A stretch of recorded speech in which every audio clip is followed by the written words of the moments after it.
God, why did I buy this Mercedes? I don't even know how it works. Today's video is all about the C word, change. Change is confusing, and change can also be very comfortable, especially when you're shopping in the market for another brand. Every brand or manufacturer has their own take on how the ecosystem should be. Such as this 2018 Mercedes-Benz E300 4MATIC that I had reviewed a while back happens to be one of those manufacturers who wants you to stick to their ecosystem and have a different take than X, Y, and Z.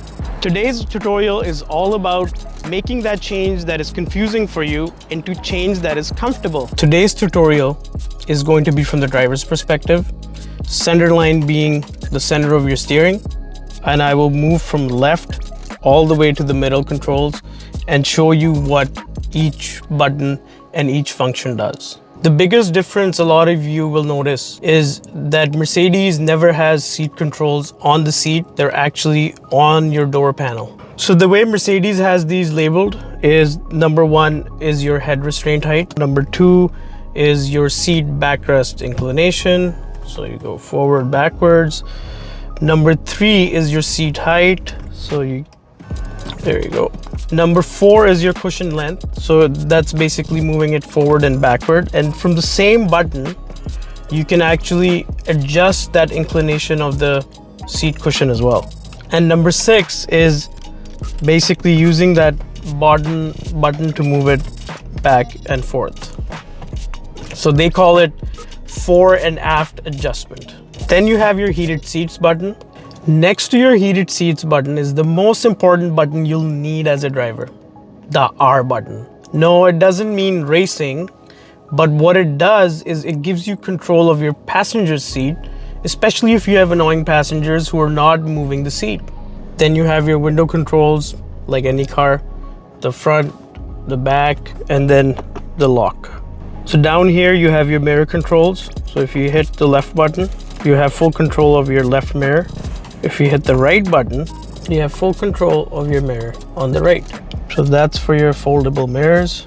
And then if you keep it on the right, when you reverse, the right mirror is supposed to go down when you reverse. Then you have your headlight controls on the left down here. I would just leave them in auto. They do a very good job of turning on and off when they need to. And then on the right side of the headlight controls is this scroll that basically changes your brightness of your display. And then on the left, you can turn the fog lights on and off if you choose to. Now on top of your headlight controls, you have this button with the car and dotted lines and the word I. That's your heads up display. So you press it to engage it or disengage it. And again, that's personal preference if you like the heads up display or you don't. I actually think they have a really good heads up display. So that's what this button would do. Then you have your trunk button, you have your parking brake. So the way the parking brake works is you actually, if you pull it towards you, it disengages. And if you push it in, it engages. Now moving on to the most confusing feature of a Mercedes, especially if you've never been in one and you're planning to buy one. It's the left stalk controls on the steering wheel. Fun fact about these Mercedes left stalk controls, the first time I ever sat in one, I couldn't figure out how to operate the windshield wiper fluid. This was probably the most confusing, the top left stalk. Activate your windshield wiper fluid. It's a two-step process. The first press activates your wipers. The second step, you have to do a long press for the wiper fluid to come out and clean your windows. The middle stalk controls two functions as well.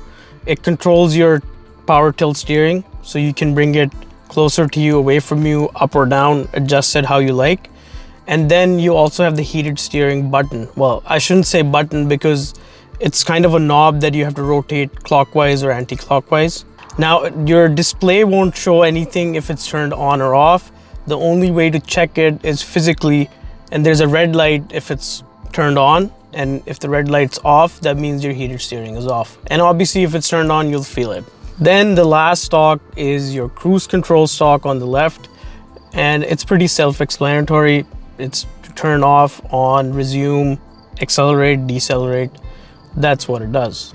So on the left side controls, if you hit home, it takes you to all the options that you can access on your instrument cluster. So you have service, drive assist, trip, navigation, radio, media, phone, heads-up display, designs. You have access to most of them on your instrument panel.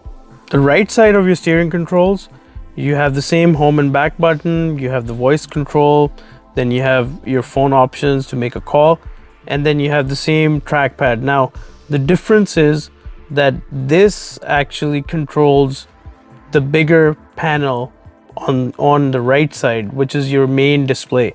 You can access all these options on the big screen from the right side steering controls. I'm going to do some detailed reviews on the command system, on all the settings. There is a lot to cover. I don't have this car for too long, but once I get it back, I'm going to do the review on the command system and talk a little more in detail on how to navigate through that.